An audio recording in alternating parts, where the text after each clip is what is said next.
บ่มีเด้อผู้ใดอยากเป็นหนี้คนก็ย้อนสู่ย้อนทนย้อนหาเงินบ่ได้นี่ล่ะก็เลยเป็นหนี้ซะนี่ บ่มีดอกผู้ใดคิดว่านตื่นขึ้นมาไปหายืมเงินคนก่อนนะไปหายืมเงินคนก่อนนะไปหาเลาะเป็นหนี้คนก่อนนะไปหาเลาะเป็นหนี้คนก่อนนะบ่มีไผสิคิดแนวนั้นดอก บ่มีไผอยากเป็นหนี้จักคนแต่ว่ายามทุกข์ยามจนยามหาเงินบ่ได้ใช้บ่ทันยามมีธุระจำเป็นที่ใช้เงินกันเลยไปหาเป็นหนี้คนซั่นเด้เพราะหยังจะไปเป็นหนี้คนเพราะเจ้าของบ่มี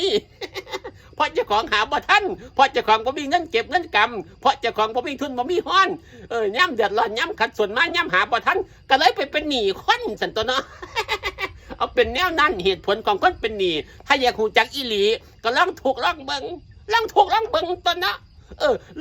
ลองหาเงินบ่ทันลองเบิ่งลองมีแนวใช้ลองเบิ่งลองถูกแล้วก็ลองอันบ่มีสิกินลองเบิ่งบ่ยอมให้เจ้าของอดดอกบ่ยอมให้เจ้าของอดดอกกันไปหาเลาะยืมเงินคนคือกันนั่นล่ะเนาะ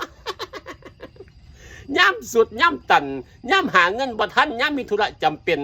กับพอดีดอกกับย่ำเฮาบ่มีเงินเพิ่นสิมาพร้อมกันถ้าดอกย่ำเฮาบ่มีเงินกับย่ำเฮามีธุระจำเป็นที่ใช้นั่นบ่มีเงินปุ๊บมีธุระจำเป็นที่ใช้ปั๊บเฮ็ดจังไดก็ไปหายืมเงินคนตัวเนาะ กันจังซั่นล่ะคนก็เลยเป็นหนี้พอเป็นหนี้แล้วปั๊บ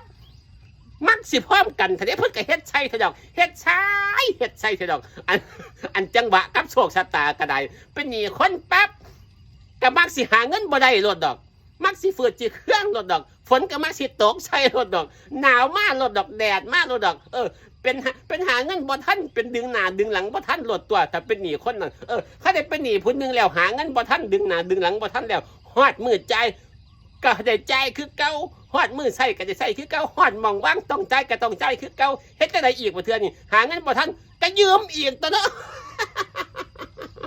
โอ้ยมันก็เลยเป็นยืมผู้นึงแล้วก็ยืมผู้สองฮอดมือใจก็ต้องใจฮอดมือใส่ก็ต้องใส่หาบ่ได้อีกหาบ่ทันอีกก็ได้ไปยืมผู้สามตัวบ่เทื่อนี่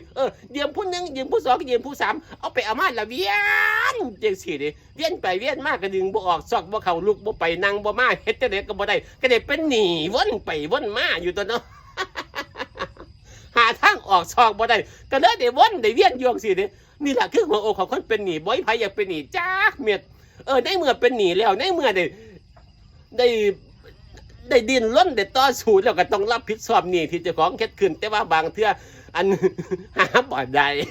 โอ้ยแค่นี้บางเทื่อหาบ่ได้หาบ่ทันจังซั่นจังซี่ก็ได้ไปยืมไปดิ้นรนโอ้ยเป็นจังซั่นโอ้ยอธิบายบ่ถูกผู้บ่เข้าใจก็บ่เข้าใจดอกเพิ่นก็สิว่าเขาเป็นคนบ่ดีเพิ่นก็สิว่าเขาเป็นคนแบบว่าอันบ่มีการวางแผนในการ